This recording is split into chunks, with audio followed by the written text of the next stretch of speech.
Welcome back, Rich Minds. This your boy RHENO coming back to you with another video. And today's topic is gonna be how to escape the poor mentality. Yes, sir, and gain kingdom keys to God's wealth. All right. Understand that, all right? Let me say that one time louder for the people in the back. Listen, y'all, this video is based upon how to escape that poor mentality, all right? That poverty mindset. Yes, sir, and gain kingdom keys, okay, to God's wealth. Now, let me say this, y'all. When I say a rich mentality, or when I speak on a rich mentality, I'm talking about the mental. I'm talking about emotional. I'm talking about financial, right? I'm talking about spiritual, right? I'm talking about physical. I'm talking about every aspect of your life, okay? Your relationship, your marriage, the way you feel about certain things, your pocket, your bank account, right? I'm talking about your fitness, your health, your body, your mental, your mindset, the way you think. Look, y'all. That is what makes up a rich mentality, okay? So I had to say that before I started this video, because a lot of people think that I'm just only talking about, keep a rich mentality, whatever that stands for, or whatever you may think I'm talking about. I'm clarifying it so you can understand. And of course, we got to talk about the money. Yes, sir. We got to talk about the wealth. We got to talk about bettering our mindset, okay? That's all part of a rich mentality, okay? So with that being said, y'all, if any one of these reasons, signs, whatever you want to call them, y'all, make sure that you leave a thumbs up on this video as well as subscribe to the channel, all right? And also, make sure you drop in the comments and say, I'm escaping the poor mentality for a rich mentality. Yes, sir. Let me say that one more time. I'm escaping the poor mentality for the rich mentality. Okay, so the first key we're gonna get to, y'all, is this right here. You got to understand this. Number one is gonna be this, y'all. You got to stop spending more money than what you make. All right, you got to stop spending more than what you make. This is killing our society. All right, this is killing our people, okay? And particularly, it's killing our community, the people who look like us, all right? And if you don't look like us, and if you are a different race, look, I accept all, but what I am saying is, it don't matter if you purple, blue, orange, green. Stop spending more than what you make. You're never gonna escape the poor mentality, all right? You're never gonna escape the poverty mindset if you keep spending way more than you make. So look, y'all, I was reading the Bible, okay? All right, like I told y'all, I'm not finna sit here and act like I'm holified, sanctified, but I am a vessel of God, y'all. So I keep my Bible near and dear to me. I keep it close to me, and I believe that I'm doing the great work, in the good work of God. So without any further ado, y'all, I went to a scripture, and the scripture says this, y'all. Proverbs chapter 21 verse 20, okay? It says this: precious treasure and oil are found in the house of the wise, but the stupid man will squander what he has. Okay, need I say that again? I think you need me to hear it again. I think you need me to say it again. So the precious treasure and oil are found in the house of the wise, but the stupid man will squander what he has. That word squander, don't that sound familiar to y'all? Don't that sound like you been there before? You done got your first big check, right? Or your second, your third big check, or whatever check it is, and you squandered through it. So listen, in Proverbs chapter 21 verse 20, it speaks on that. It says the precious treasure and oil are found in the house of the wise, meaning treasure and oil. In those particular time, oil was it was an asset, and even today is an asset, but more so politically, like countries have access to oil. Point intended, y'all, is you will only be able to have your money, your wealth, your treasure, your oil, whatever it is, if you understand how not to squander, right? Just unnecessarily spending, just spending for no reason. And in our community, y'all, we got it bad. We spend it way before we get it. Yes, sir. I'm talking about we spend it way before we get it. Before we even get the check, we like, yeah, I'm gonna put 10 right here. Yeah, I'm gonna put 100 on this. Ooh, I'm gonna kill him with that new Chicago Bulls hat. Yeah, so I'm gonna kill him with that new ATL hat. I'm talking about that's our mindset. We spend the money way before we get it. So we have to understand and master this, y'all. Ladies and gentlemen, we gotta stop spending way more than what we make. Okay? Understand that. please don't squander what you have, because you won't have anything left. That's number one, all right, of the first key to the kingdom of God's wealth. Understand how to escape the poor mentality, okay? Understand that, y'all. And if that first key resonated with y'all make sure y'all drop in the comments and say, I have a rich mentality. Yes, sir. Make sure you drop in the comments and say, I have a rich mentality, because this video is for my individuals, my people, my family who wants to escape the poor mentality and actually understand what it means to have a rich mentality, all right? Number two, the 10% rule. Okay, the 10% rule. So I'm gonna break this up in two parts. I'm gonna give you the biblical version, and I'm gonna also give you the earthly version of this. Okay, and no, they don't mean the same exact thing. I'm just breaking it up into two parts. All right, so I just wanted to give that clarity for whoever was, who didn't know what was going on. So with that being said, the 10% rule, y'all, I'm gonna give y'all this scripture as well that correlates to the 10% rule. Okay, so the 10% rule says this: Mark chapter 12, verse 17, it says, give to Caesar the things that are Caesar's, all right, and give to God the things that are God's. Let me say that one more time for the people louder in the back. All right, give to Caesar the things that are Caesar's, and give to God the things that are God's. What does that mean, RHENO? Listen, 10% rule. You can't have $100, all right, and not pay your taxes on 100. That's Caesar. But also tithe and give God his 10%. That's God's. Give what you have to give to Caesar, all right, and give what you have to give to God. Point blank, period. If you look at your paycheck, I guarantee you, Caesar done took out of his what was his. Yes, sir. And the modern day Caesar now is Uncle Sam. The modern day Caesar today is Uncle Sam. So what I'm simply saying is you have to utilize the 10% rule. Make sure you go ahead, you pay your taxes. Okay, maybe you're an entrepreneur, pay your taxes. Maybe you are, a regular person who work on the job. You still gonna pay your taxes. That's Caesar's. But you also got to give back to God. Now, however you give back to God, whether you giving back to God's people or you giving back to the church or wherever you giving at, all right, give back. I'm not the expert in where you should give, right? I just know that you should give to God's people, homeless, if for you that may be churches, anything that a person can benefit from it and not you being the one that benefit from it. You got to give Caesar what is Caesar's, give God what is God's. Now the second part of the 10% rule, okay, and this is the earthly version of the 10% rule. We always can be spiritual. I'm one of the most spiritual brothers you're gonna meet, but at the end of the day, we live here on a place called earth. Yes, sir, we live here on earth. So let me break down so you can understand what the 10% mean in the earthly realm of things. All right, so the second part of this, if you can't buy it 10 times, you shouldn't have it. All right, if you can't buy it 10 times, then you shouldn't have it. What that mean, RHENO? If you have $100, all right, and if that thing costs $10, then maybe you can buy it because you can buy that 10 times. 10 times 10 is what? $100. But if you have $100 and you're trying to spend something, like, I don't know, $75, which is going to leave you with 25% of that left. Come on now. What we doing? We have to make sound financial decisions, okay? We have to make sound financial decisions. If you can't buy that item 10 times, you shouldn't be buying it. You shouldn't touch it, right? You shouldn't be buying it. You shouldn't touch it. So that's the 10% rule, okay? 10% rule is one of the major keys of gaining the keys to God's kingdom of wealth, all right? God's wealth. You have to understand that, right? Escape the poor mentality, okay? To get to the rich mentality. Understand that in all aspects. The 10% rule is a big one, y'all. Number 3, a lot of y'all probably know this, but if I ask y'all if you're doing this, you're probably gonna tell me no. All right. Number 3 is gonna be this: invest. You know what I'm saying? Like, you have to invest. Okay, so I want to give y'all the biblical version of this, and then I'm also gonna break this down so it can make sense to your earthly mind. Okay, so once you invest, understand this. It says this in Genesis, right? it says be fruitful, multiply, replenish, and have dominion over the earth. So I want to be fruitful means be productive, okay?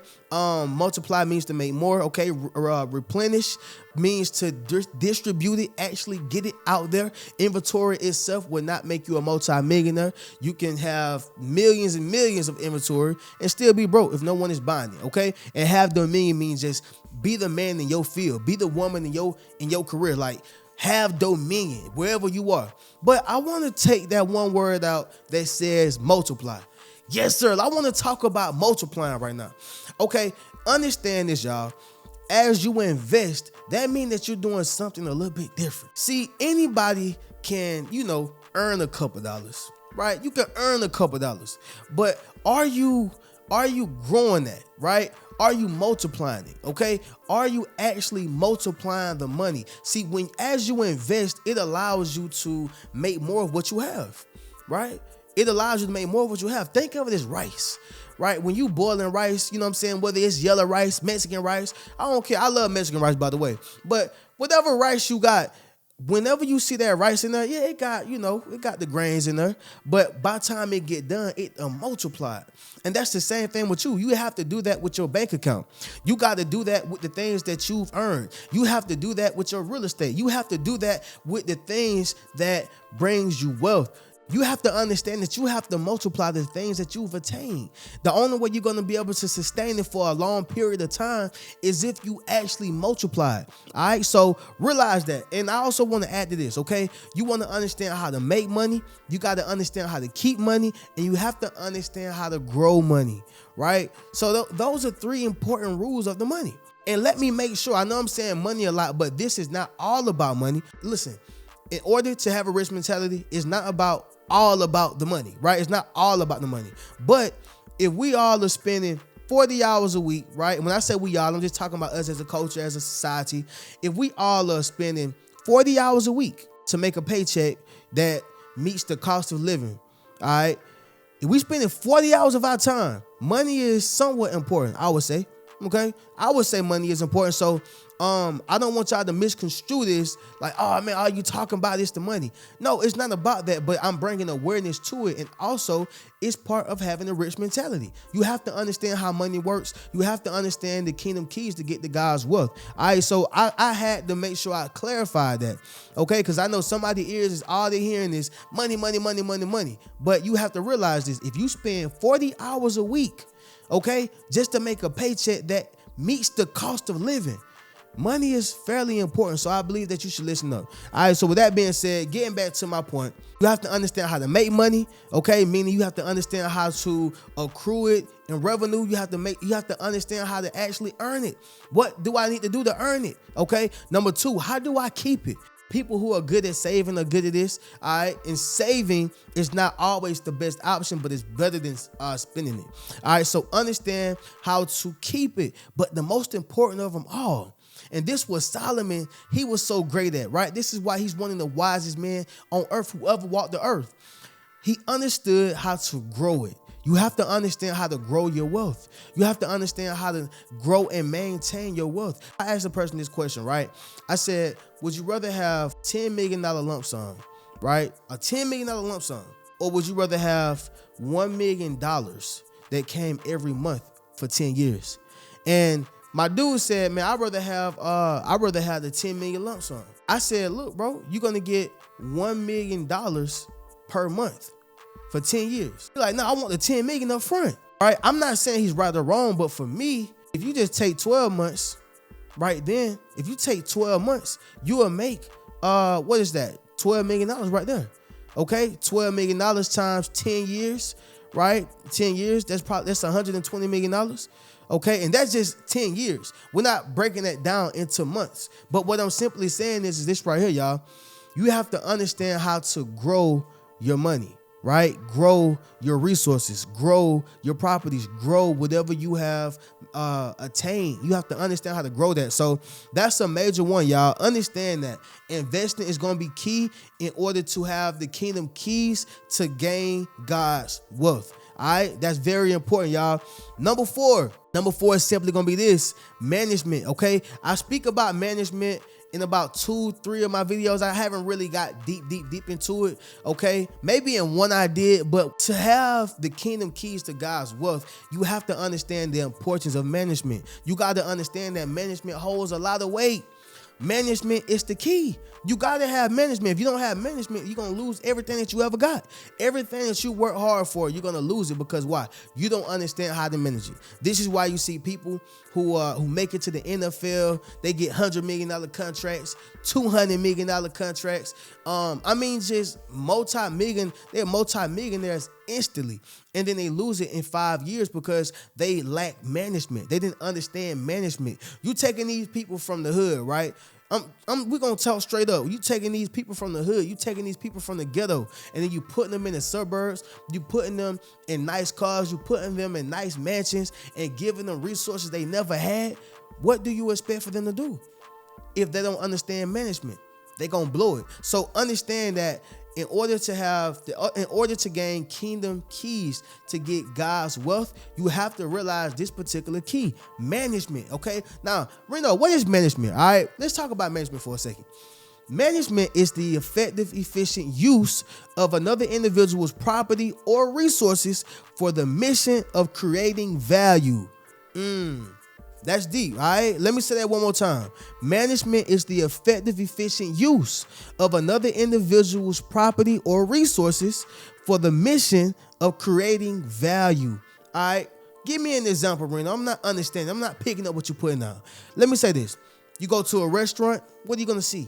Managers, all right? What are they managing? The restaurant, depending on their level of management expertise. You got store managers, you have employee managers, right? You have people who just manage the food, right? Whatever it is, but they are managing something at an effective and efficient rate so they can produce or create value.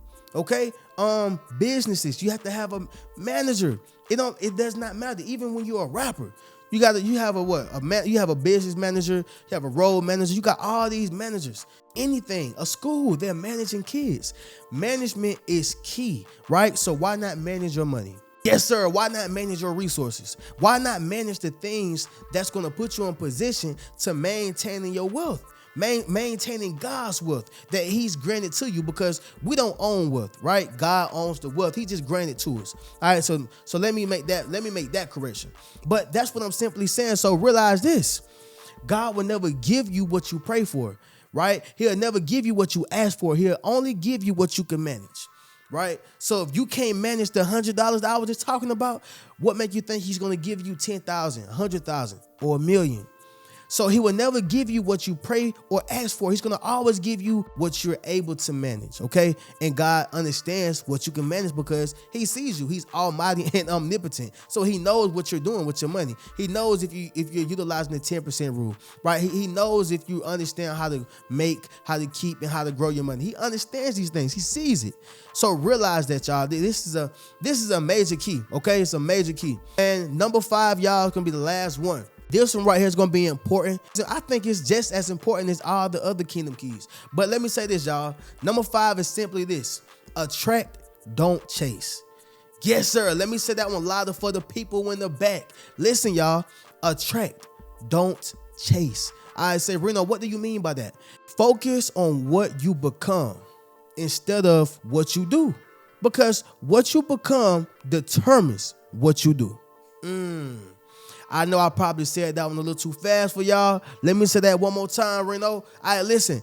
Focus on what you become, okay? Focus on what you become instead of what you do. Don't worry about the things that you do, because what you become determines what you do. That's a fact. Look, y'all, a criminal will never have to worry about jail, okay? Jail is going to come for the criminal. It's no other way around it. Right? A criminal don't got to worry about, man, I hope I go to jail for stealing this Jeep. Man, I hope I go to prison for life for killing this person. He don't got to worry about that. Kingdom keys is going to happen. You know what I'm saying? The law is going to happen. It is what it is. Don't focus on what you're doing. Focus on who you are becoming, okay? Because who you become is going to determine what you do, right? Just like a successful person. If a successful person is doing successful things, they have no choice but to become what? Successful. Somebody drop in the comments and say, I'm successful. Yes, sir. Somebody drop in the comments and say, I'm successful. See, what I'm saying is simply that whenever you are doing something, okay, utilizing God's keys and utilizing God's laws, you have no choice but to reap the fruits of your labor and reap the things that you've sown. You have no choice but to reap that, right? Again, a criminal will never have to worry about how he's going to get to jail. He's going to break himself in. If he keep doing things that's going to put him in jail, if he keep doing things that's going to land him into jail. So realize that that's a major important key. Okay, I'm gonna say this one last time so y'all can understand this. Remember this, fixing in your mind. Don't forget it. All right, focus on what you become instead of what you do, because what you become will determine what you do. All right. So with that being said, y'all, attract it. Don't chase it. It's going to come because of the person of who you are. Become a person of value and you will get valuable things. All right. So with that being said, y'all, I appreciate y'all tuning into the channel. If any one of these keys resonated with you, and if you felt like I'm talking directly to you, make sure you drop in the comments and say, I have the rich mentality. Yes, sir. Look, I appreciate everybody who's tuned in, making this channel grow. Thank y'all so much. Right. We are like 46,000 subscribers. So thank y'all so much, family. Let's continue to keep building this platform. Let's continue to keep growing. Okay. Understand the rich mentality is not only about money. It's not only about relationships. It's not only about, emotional. It's not only about your physical. It's not only about your mindset. It's about everything. Okay. You put those things together. Try to live on money alone and money itself. That's it. Guess what? You're going to be a very poor person. Try to just live off of just fitness and health. You're not going to be happy, right? Try to just live off being a brainiac. You're not going to be happy. You have to put all those together and understand that's what it takes to build a rich mentality. All right. Escape the poor mentality. Okay. And these are kingdom keys to gain God's wealth. All right. Look, y'all can hit the links in my description. Check out any one of my books, Rich Mentality, Fairly Unequal, Traumatized by Love, as well as 8 Steps to Self-Publishing, a Successful Book. I'm going to catch y'all in the next video. Keep a rich mentality. Peace.